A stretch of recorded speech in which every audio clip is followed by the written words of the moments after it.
Samahan nyo akong magpalit ng thermal paste ng laptop. So itong laptop na to medyo matanda na rin, mga nasa 7 taon na, nabili nung 2019. So papalitan ko siya ng thermal paste kasi nag-spike siya hanggang 90 degrees Celsius kahit walang ginagawa, kahit naka-idle ng matagal. So pagtapos kong mapalitan ng thermal paste, plano kong i-repurpose tong laptop into home server.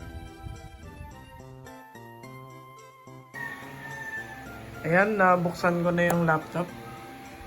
At ang una nating tatanggalin ay yung battery para safe tayo, syempre ito. Ayan. So dito nag-search na rin muna ako, no, para makasigurado. Kasi first time ko lang magbaklas ng laptop ng sarili ko lang. Dati nakapag-baklas na rin naman ako ng laptop, pero kadalasan may kasama akong mas marunong sa akin. Yung tropa ko, si Andre, shoutout sa iyo. Ngayon, tinanggal ko na yung battery. Tapos, tatanggalin ko na yung heatsink.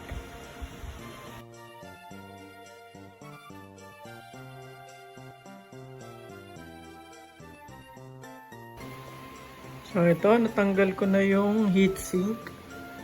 At ayan.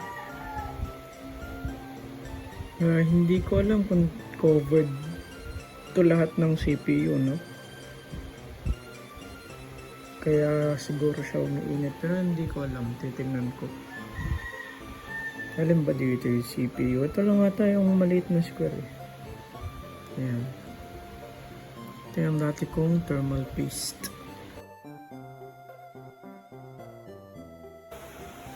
Ayan, lilinisin na natin yung thermal paste gamit ang cotton buds at isopropyl alcohol.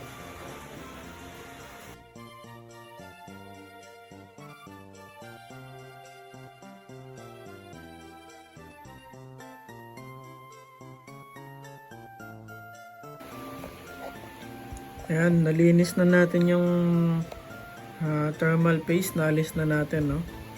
Ayan, kita nyo, shining, shimmering. Hop. Tapos dito din sa heatsink.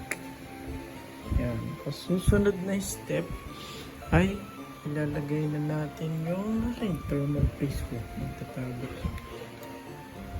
Thermal paste. Nalagay na natin yung thermal paste.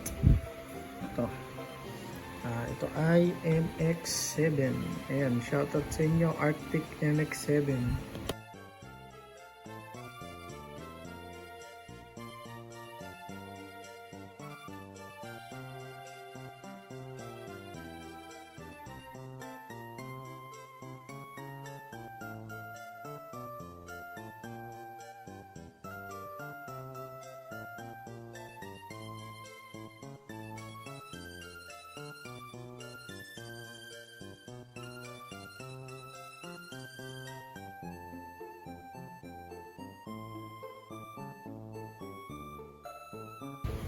Ayan, balik ko na yung heatsink.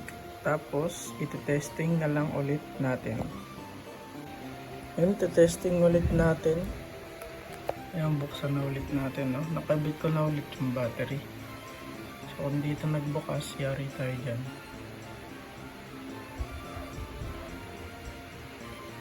Yari nata tayo dyan.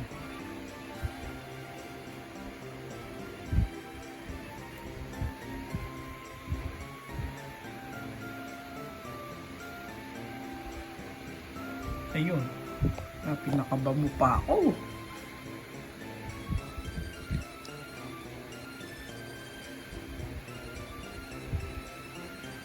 Tingnan natin yung kanyang temperature.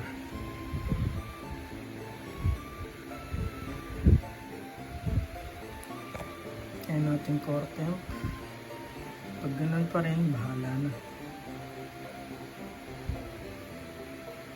Ayan. So bakit ganun pa rin? Pero hindi, yan na nga. Mas mababa siya. Kanina yung max niya 90 degrees. So, dito, hindi ako masyadong sigurado kung tama yung naging paraan ng pag-measure ko ng difference sa temperature, no? Pero, meron namang noticeable changes tulad nung dati kasi nag-spike talaga siya ng 80 to 90 degrees kahit nagwa 1% na yung load, no? Kahit naka 1% na yung load. Kadalasan dapat right after pagbukas ng laptop lang yung pag-spike, no? Hindi dapat siya mananatiling nag-spike ng 80 to 90 degrees.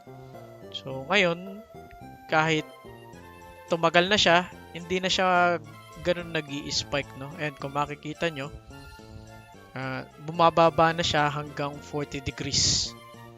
So, hindi na nangyayari yung spike. So, mukhang successful naman yung pagpalit ng thermal paste natin ngayon. Ayun, tapos na natin palitan ang thermal paste. So, ginagawa ko to para pang-document lang ba sa sarili. Para sa future. No? Siyempre, wala pang trabaho ngayon. Kaya, gagamitin ko tong pahinga para mag-upskill ng iba't ibang skill.